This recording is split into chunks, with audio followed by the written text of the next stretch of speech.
Well, hey there, everyone. Welcome to the Jason Wright Show. All right, so today I want to show a masterclass in critical thinking and teaching. So this video I just popped up here recently, and I thought, you know what?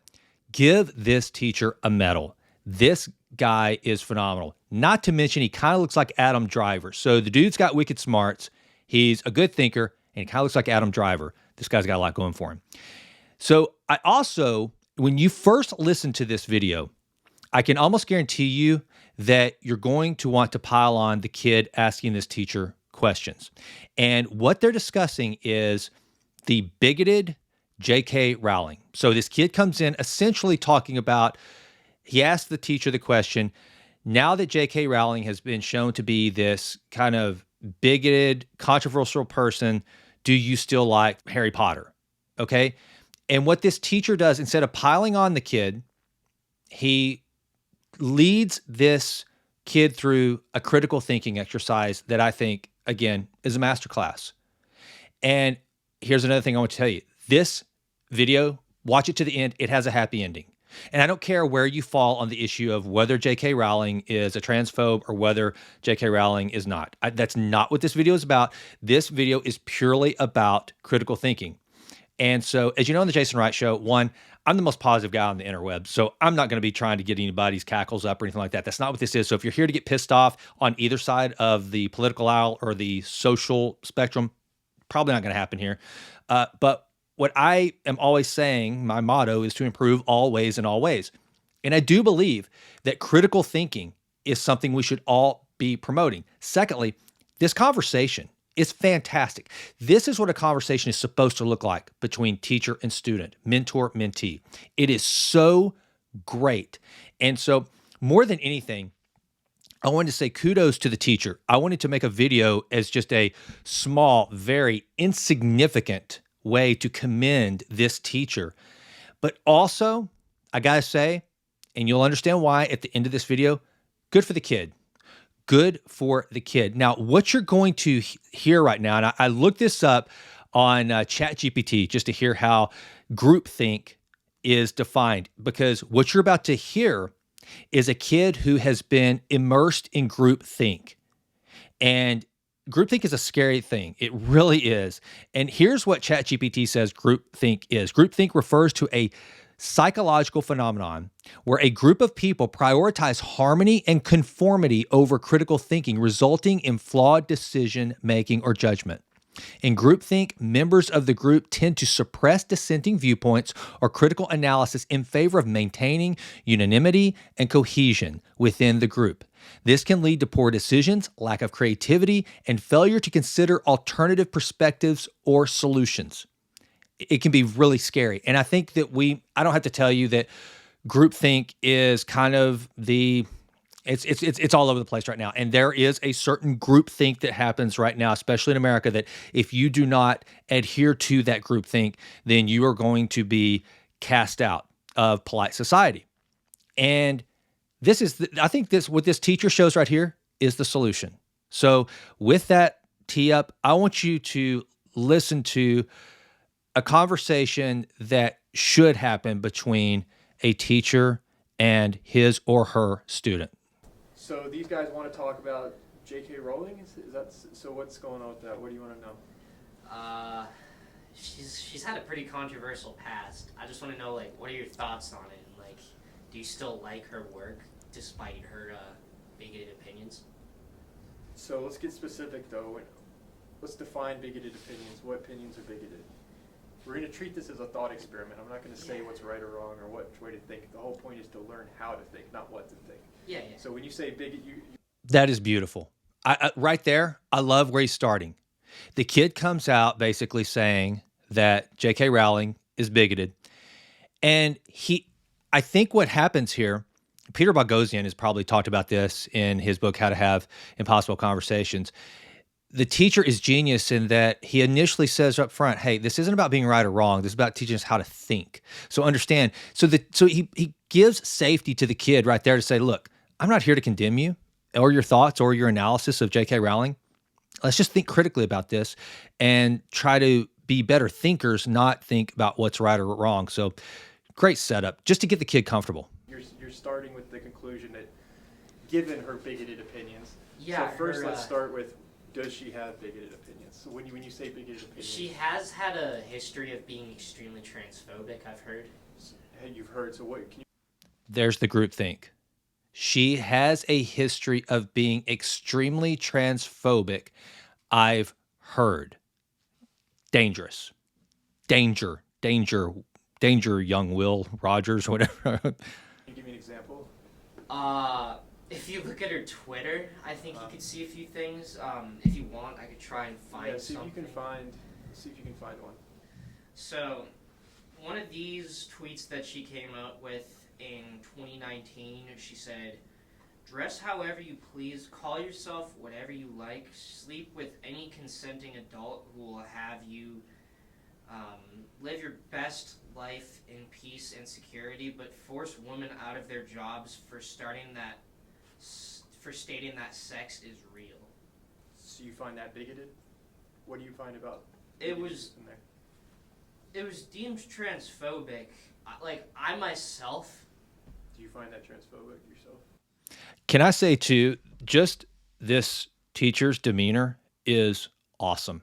If you look, I mean, there's a little bit of nonverbal communication going on, but you can tell he is making every effort to just maintain a stoic response to this kid.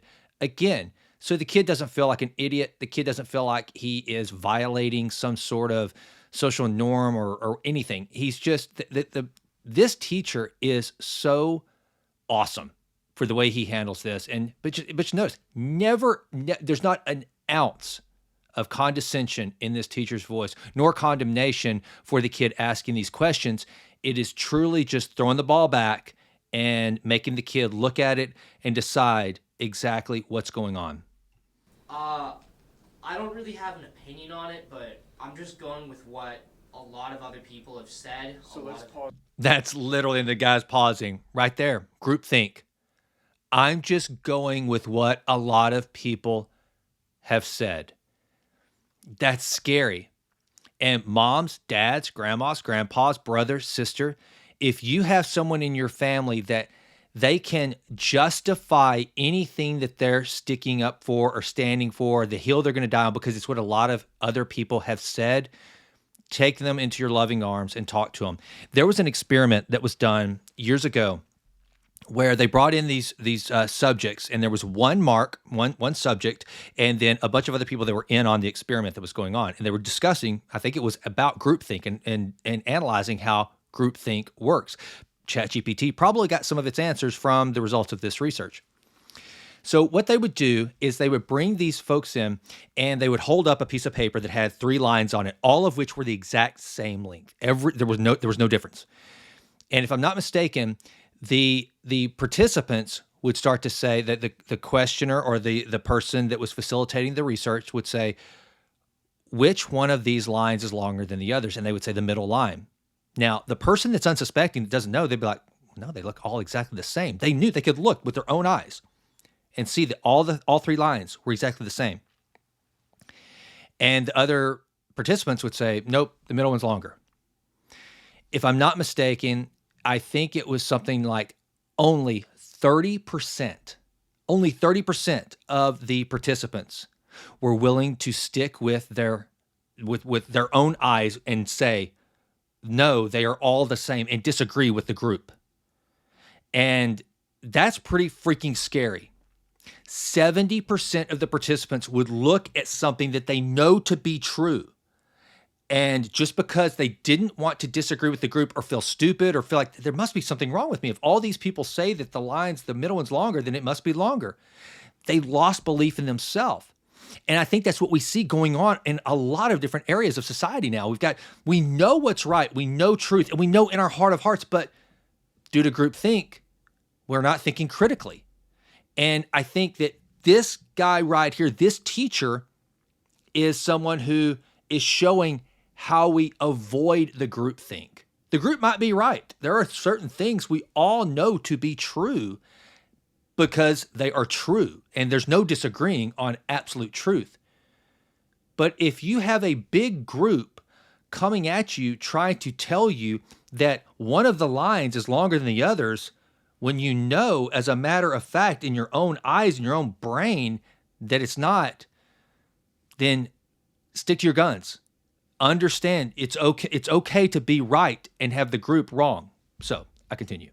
Let's not go with what other people are saying. Let's try and learn how to critically think. So let's analyze the tweet ourselves. So that statement, do you see anything problematic? Disregarding other people's opinions. She did try and pin some things on a specific group of people. Where does she do that? Can you read that? But force women out of their jobs for stating that sex is real. So when I hear that, I'm interpreting that as meaning if a woman says that, saying that there's a difference between men and female and then being attacked as transphobic, I think that's what she's saying by attacking someone for stating that sex is real. That is exactly what she's saying. Is that transphobic to you? So, to me, no. Stating that sex is real is... All right, so I want you to notice here, this poor kid, he's trying so hard to agree with the group.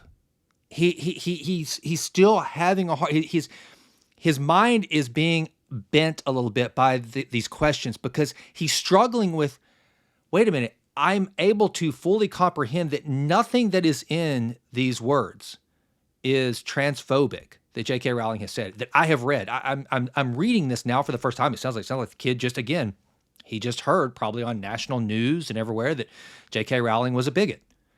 And then he heard she apologized. So, yep, she must have been a bigot. She must have said something bigoted. She apologized. So that proves that she was wrong. And so he's trying so hard to go, there must be something wrong with this. Otherwise, I wouldn't have walked in and thought this, because that many people wouldn't lie, right? And you can hear his brain kind of getting bent.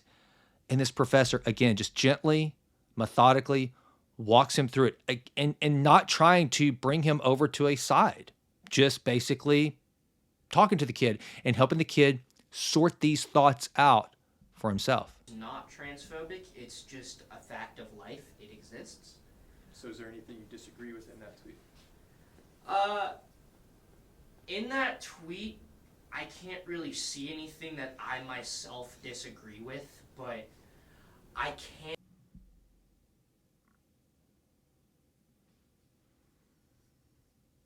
Some people would think, oh, this is offensive. We can't have that here or something, because... Sure. There's an apology tweet. Let's read that. What did she say there? I haven't read that. I respect every trans person's right to live any way that feels authentic and comfortable to them. I'd march with you if you were discriminated against on the basis of being trans. At the same time, my life has been shaped by being female. I do not believe it is hateful to say so. You see anything problematic there? She's apologizing, so no, not really. If I could read it again. It sounds like a very similar statement as what she was just saying. She's basically saying, like, I have nothing, to me, this is what I interpret it as, I have nothing against someone being trans. Exactly. Live your life, but you just don't get to impose on you can live how you want, I can live how I want. Yeah. And let's all, Exactly. So I guess now that we're looking at it like, oh, there's not much difference between me or her, do you think it's fair that that she's being attacked by a large group of people and people are calling her, like you said at the beginning of this conversation, you said, given the fact that J.K. Rowling is transphobic, how do you feel about Harry Potter? Now, retroactively looking at that statement, do you think that was the best way to phrase? No, I feel like an idiot now. It's okay though, but this is why we do this, to learn how to think. There's been like and that's it. And how, you know what? Look, I just want to say I commend the kid. He said I feel like an idiot now. And then the teacher's so cool. It's like, no, I'm not trying to make you feel like an idiot. That's not. You could tell through that video that teacher had no desire to make that kid feel like an idiot. But for the kid to be able to not just dig in, because you know as well as I do, there are so many people these days that because of the power of groupthink, they will deny their lying eyes all day long. They just will not. They will not concede the point, no matter how wrong they know themselves to be. And I think the cool thing with this is, the thing I loved most about this was seeing a good conversation, a good constructive conversation about critical thinking happen. I used to love back whenever Christopher Hitchens would debate somebody like Dinesh D'Souza. And it didn't matter which side you came down on, Hitchens or D'Souza. You could, from depending on your worldview, you'd probably despise one or the other. But those guys, they had critically thought about their positions. They weren't just operating out of feelings or what they thought the group was saying, and that's why Hitchens would piss everybody off, right? He would, and Bill Maher is doing some of this right now. Bill Maher, which is crazy because the right has always despised Bill Maher, and now the left is despising Bill Maher. And I would say the one thing that Bill Maher is doing that's getting him in hot water from his typical and historical fan base is that he's thinking critically, which he always has. But now that critical thinking has been kind of shelved for the moment, and God willing, it will be back and be kind of front and center. But right now, to be a critical thinker you're going to be called an alt-right person or conservative. Konstantin Kizin was just talking about this on a podcast not too long ago. He was like, he is the most middle guy, probably left of center guy you could ever imagine. And if you don't know who that is, he is one of the hosts of the Trigonometry podcast, and it's fantastic. And Konstantin is by no means a right-winger at all. He's a critical thinker. And right now, we are not allowed to be critical thinkers. And if you're just a group thinker and not a critical thinker, then that can lead a group to march, or rather goose step, in the wrong direction. And it's just the way it had. That's what groupthink leads to. It's never, ever good, because when you start to when the group's feelings take precedence over actual truth, then bad things happen, because we will never, ever, the human being will never, ever, ever be, without just crushing their soul, be able to fully accept a falsehood, a lie. They won't be able to do it. And I loved this conversation because, one, it's just, we don't get to see it much anymore. I mean, this poor kid, the reason he believed the way he did is no one in the national media, no one in a position of political leadership, pop culture, no one is being willing to stand up and go, no, I don't care what you say. Those lines are all the same length. They're not willing to do it. So this kid had never heard any different. And high five to the teacher who said, no, wait a minute. I'm not going to be the one to tell you that one of those lines is not longer, that they're all the same. I'm not going to do that. I want you to just look at it and truly decide for yourself. Why do you think? Do you look at that and truly believe what you're saying right now, that one of those lines are longer? Or are you just agreeing because all these other people are saying? And he gave the kid the ability to come back to himself and to look within and use his mind and his rational faculties to say, yeah, those lines, they are not any different. They are all the same. And so kudos to what I think is a hell of a teacher. Kudos to the kid. Kudos to the kid for being willing to stay there. And as hard as he was trying to confirm the beliefs he came in with, he thought. He was willing, and it was just, I think it was just beautiful. Mentor, mentee, teacher, student, falconer, whatever you want to call it. It was a really cool display, and I wish we could have more conversations like that. And the reason why I brought it on here, because my show is not political at all. That's not what it is. But I do think that critical thinking is important to making us better people, and is part of this whole mantra that I try to promote in myself and to hopefully inspire others to do, which is to improve always and always.